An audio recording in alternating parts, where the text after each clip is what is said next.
Allowing your mind to be stretched beyond its original dimension allows you never to return back to the same state that you were in before the experience. And that is in itself a very interesting way to approach life. We are here on this journey, and I believe this is a journey through life. And part of the journey is for us to learn as much as we can, love as much as we can, live as much as we can, listen as much as we can, live, like I said earlier on, as much as we can, and laugh as much as we can. I'm trying to think about various L's, and I'm trying to rhyme and flow. I don't think I can do it as good as Biggie Smalls. But life expects us to live life and live life abundantly. Live well. Live now. Part of that process of living is that we have to become the best that we can be. Every child that is born comes into the world with a similar quality, not exactly the same, but a similar experience or quality as every other child. We come into the world scared, we come into the world ignorant, and we come into the world naked. And everything else we acquire as we grow, we have to be taught, we have to learn. And learning is one of the keys to a successful life. The ability to gather information, because the difference between who you are now and who you will be tomorrow will be based on the level of additional wisdom or knowledge you have. Your ability to gather knowledge, understand the knowledge you have, and then apply that knowledge in a way that creates value for yourself or for the other people. And so your ability to allow your mind to be stretched beyond its original position is very important, because it means that you're pushing yourself beyond your comfort zone. And the beauty of life lies in what I call the dance between who you are now and who you could ultimately become. That is where the dance of life occurs. Who am I now and who could I become? To become more, you have to learn more. To learn more, you have to be more passionate. You have to have the burning desire to grow. Growth and progress, both are one of the most important core needs we all have. The need to improve. The need to grow is something that you cannot erase from yourself. It's not something you can do away with. Happiness is heavily dependent on your progress and your growth. It's unnatural to see a baby that doesn't grow. That is unnatural. It's unnatural to see a tree planted in good soil, in a great environment, that doesn't grow. It's unnatural to see, a fish that never grows or never becomes better. Growth, progress is extremely important. And when you grow, you start to move in the direction of your true potential. But for you to start that process, you must allow yourself to be exposed to new ideas, new thoughts, new philosophies, new beliefs. And that is what I want to share with you here today. I'm delighted that you've decided to spend this time with me, and I hope that in the next few minutes I'm able to provide you with something of value. In many cases, some of my teachings have a number of core, I would say, themes. In some cases, my purpose is either to provide you with information. Sometimes my purpose is to provide you with some level of inspiration, or to create an environment where you can find your own inspiration within yourself. In some cases, it's about providing you with some form of education. But also, in some cases, my focus is to challenge you so that you can go beyond your self-doubt and your self-limitations, and where you can start to think outside the way you've always done. And that is what the purpose of this teaching today is. I'm focusing on trying to get you to think about embracing opportunities that come your way, embracing the challenges that come your way, where you can allow yourself to grow.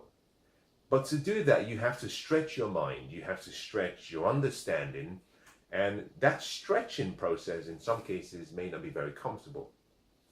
Think about this. A baby learns to walk by going through a series of steps. First of all, the baby has to crawl. The process of crawling initially feels more comfortable than the process of walking, because the baby has to fall a number of times before he or she can walk. But interestingly, as soon as a baby learns how to walk, the baby doesn't want to crawl any longer. It has outgrown that place because it's been stretched to a new level of understanding that it never wants to return back to where it used to be. And that is what wisdom does for you. Knowledge gives you information, or rather, knowledge is obtained through information. But knowledge in itself really does nothing to make your life better. Think about this. All of the knowledge in the world hasn't changed your life. Think about that. All of the knowledge, if you were to just sit down and analyze all of the knowledge you had about everything in life, probably only about 1% of that has made a difference in your life, contributed to making your life better. So most of the knowledge in the world and around you is almost irrelevant to your success. Knowledge has to be taken and understood. You have to comprehend the knowledge through understanding. Once you understand that knowledge, then you are at a higher level. You are at a different dimension of the knowledge seeking process. Now, if you understand knowledge, understanding knowledge also really doesn't change your life. It might help you interpret and see things better than other people, but it does nothing. True change, the changes in your life come through application of that knowledge that you understand. And that is what wisdom is all about. Knowledge is like having a tool. You know, you can have a piece of, I don't have anything around me, I would have used as an example, but you can have a tool. Let's use this example. Let's say a hammer. A hammer has a purpose. If you were to leave your hammer on the table and you're young, say you have a young baby and they're perhaps 2 or 3 years old, if they walked up and grabbed that hammer, they have no knowledge of that particular piece of item. They might use that same hammer to break the windows. Why? Because they had information, but they had no understanding. And because they had no understanding, they didn't know how to apply it. So knowledge in itself is like having a tool. Wisdom, on the other hand, is knowing how to use the tool, when to use the tool, where to use the tool, but also when to put the tool down and find something different or better. And that is where life change begins. When you allow your mind to be stretched beyond where it used to be, you push yourself beyond your comfort zone and you fall into a realm where you start to learn new things, new thoughts, new beliefs, new ideas. The quality of your life today, but also your life right now, is really a reflection of your philosophies. Your life today has nothing to do with the government. It has nothing to do with the economy. It has nothing to do with who the prime minister or the president of the country is. It has nothing to do with luck. It has nothing to do with faith. It has nothing to do with destiny. Your life is a picture of your philosophies. Why? Because your philosophies is simply how you think. And as the great writer says, as a man or a woman, or rather, as a mind thinks, so it becomes. The way you think decides who you become. Now, if you don't believe that, let me give you a step-by-step chronology. If you sow a thought, you reap a feeling. If you sow a feeling, you reap an action. If you sow an action, you reap a habit. You sow a habit, you reap a character. If you sow your character, you reap your destiny. So your destiny is a product of your thoughts. It all begins with how you think. Interestingly, your thoughts are so powerful, your thoughts are so potent that you have to stand guard at the door of your mind. You stand sentinel at the gate of your mind to protect the thoughts that come into your mind, because as a mind thinks, it becomes. What you think about affects how you feel, because what you think about controls your focus. And wherever your focus goes, energy moves in that direction. So one of the most important things you have to learn how to do is get skilled at controlling your thoughts. You know, Henry Ford said, whether you think you can or you think you can't, you're right. And it was Shakespeare that said, nothing is either good or bad, but thinking makes it so. How you think decides who you become. What is your philosophy? Well, your philosophy is simply a way of thinking. It comes from two words, filio and sophi, which has to do with the love of how you think. Philosophy deals with a pattern of thinking that you are in love with. It's like something that has overwhelmed you and consumed you. This is how I think, a thinking pattern that you repeat habitually. How do you develop your philosophy deals with a number of things. Number one, the influence around you. Number two, the questions you ask yourself. Number three, the things you see, the pictures you see through sight, but also through your mind. Number four, the sounds you hear. All of these affect how you think. This creates pictures, thoughts that your mind starts to process.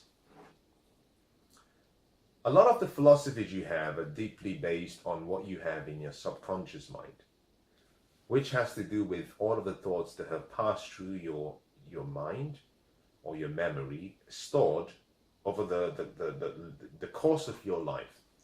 So there are two things that change or affect your life, your philosophy and your beliefs.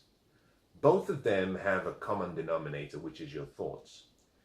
Your philosophy deals with what you think about the past, what you think about the future, what you think about yourself, what you think about other people, what you think about life.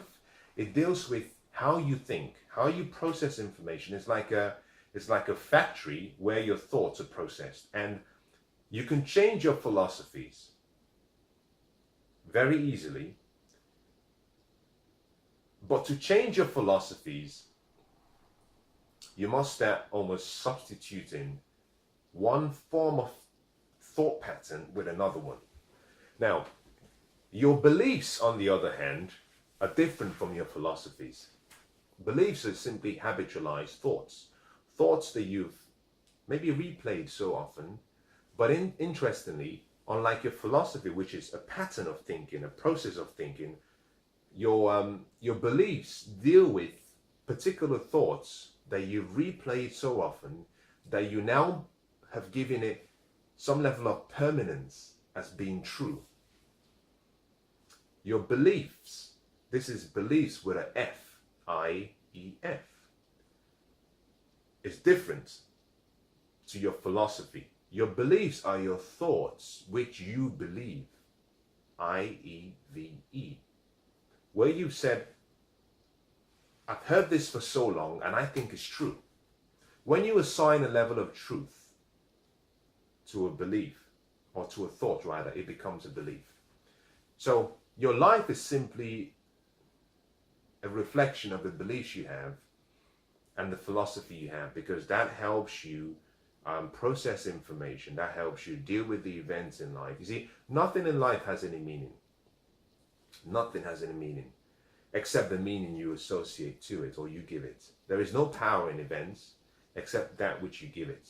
You see, the outcomes of your life are really a reflection of how you respond and how you react to the events that occur. You cannot change the circumstances always. You cannot change the events always. But what you can do is you can choose the meaning you associate with what happens, which then allows you to react or respond in the right way, which will decide the outcome. So changing your life comes and starts with deciding how you will react to things. But your ability to react or respond is really founded on the beliefs and the philosophy you have, because your philosophy is the thinking process, your beliefs are the guiding principles you have. So without working on both of them, you might find that your life, you're constantly doing things that maybe do not necessarily help you. So understand something: to change your life, you must allow yourself to be stretched beyond what you know right now. Adversity allows the genius in you to come out. Success, in my opinion, doesn't allow that to come out, because success is a result. Success doesn't really create a lot of learning experiences. However, adversity gives you a step-by-step guide. Now, I'll say this to you, and I want you to write this down. If you have a journal with you, write this down. And this comes from my latest book, Unlocking Life's Treasure Chest. It's a very short quote or statement, but it's powerful. Whenever you've gone through an experience and you've taken calculated actions, and at the end you experience failure, let's just use that word in this instance. Let's just say you do not achieve what you wanted at the start. Whenever you experience that, I want you to do one useful thing. I want you to sit down. I want you to write down all of the goals you had, what you intended to achieve. Write down all of the steps you took. Write down the lessons you learned, what you would have done differently.